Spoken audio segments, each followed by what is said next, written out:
PROSS has been drolling everybody all day. He has, and he's joining us now to talk about his art, his life. He's got an upcoming documentary and, of course, an amazing book as well. Victor, how are you? Not too bad, thanks. Good, nice to see you. I think, what's the first question people usually ask you when they find out you're a caricaturist?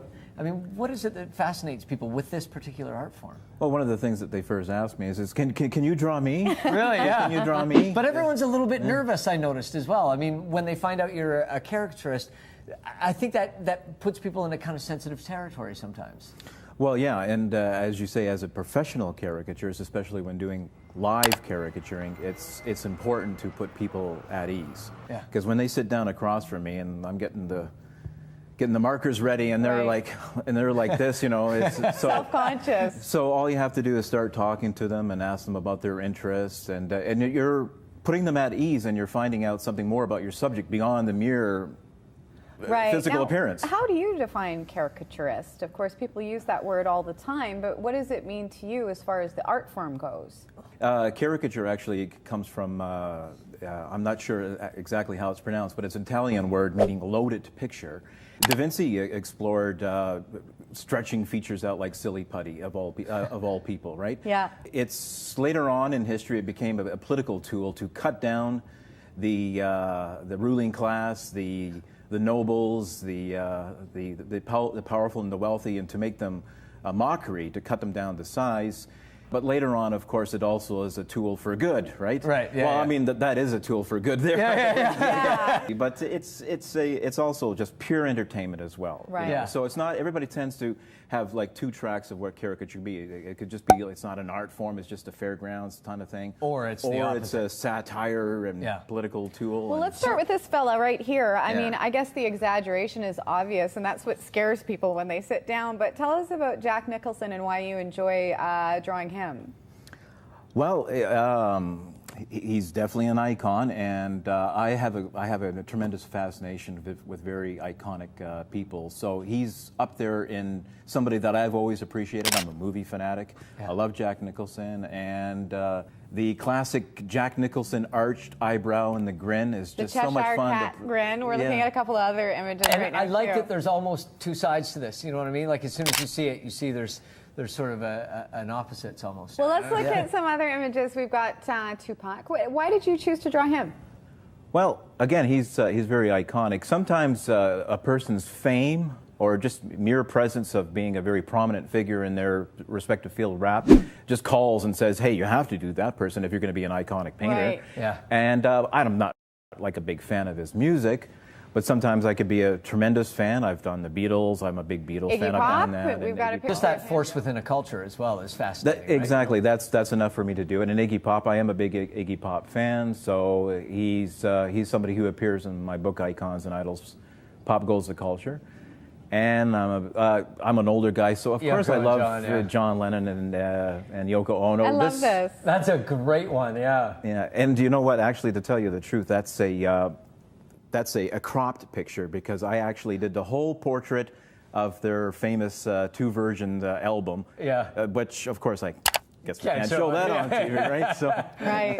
How much do you enjoy this process? I mean, because like you said, there's sort of two elements to it. There's the art, but you also really sort of have to know something almost about your subject or learn something about them while they're sitting there. For the most part, unless I'm commissioned to do a job where I have to quickly, draw and sketch somebody, like I've done Ron Howard's portrait for his 50th birthday portrait that when he was in Toronto. No pressure. Yeah, exactly. I had like 24-hour notice. Like he was on the set in Toronto doing filming Cinderella Man. This was like 2004, I think. It was kind of, I got a call.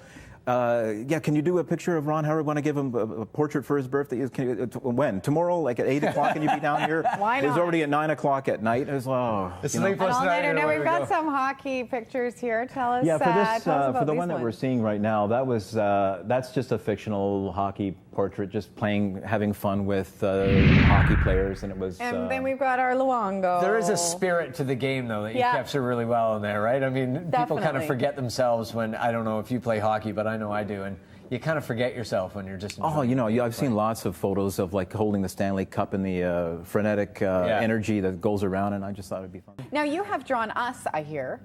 Yes. Are we allowed to see these now? Sure, yeah. Okay, I'll let you Ladies choose first, who man. to start with. You're so beautiful even in caricature. Oh my. Oh, that is, thank you so much for being so nice to me. What is she holding in her hand? A She's knife holding and I'm it going to up. kill you. Yeah, that's right. I got two-layer meaning on this one. It could be Fiona Apple or just in the Garden of Eden. I like it. Now That's let's see beautiful. Michael. Thank you. That's gorgeous. Uh-oh. I'm the star of this show. Oh, there's a little edge to that one, isn't there?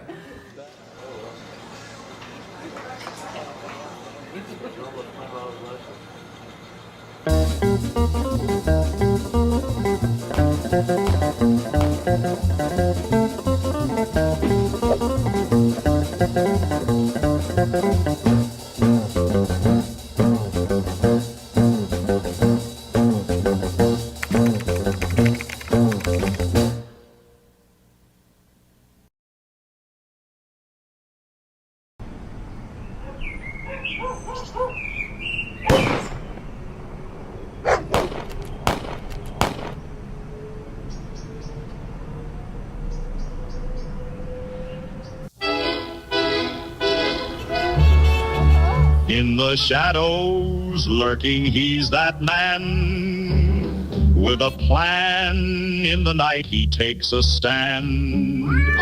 The city whispers tales of him and Robert. Against the darkness, together they combat. That man and Robert, through the night they ride. In the gleam of the moon, justice on their side. No fear, no pause, in their hearts abide. That man and Robert, in shadows they confide. With every step the mystery unravels. Through the alleys their adventure travels.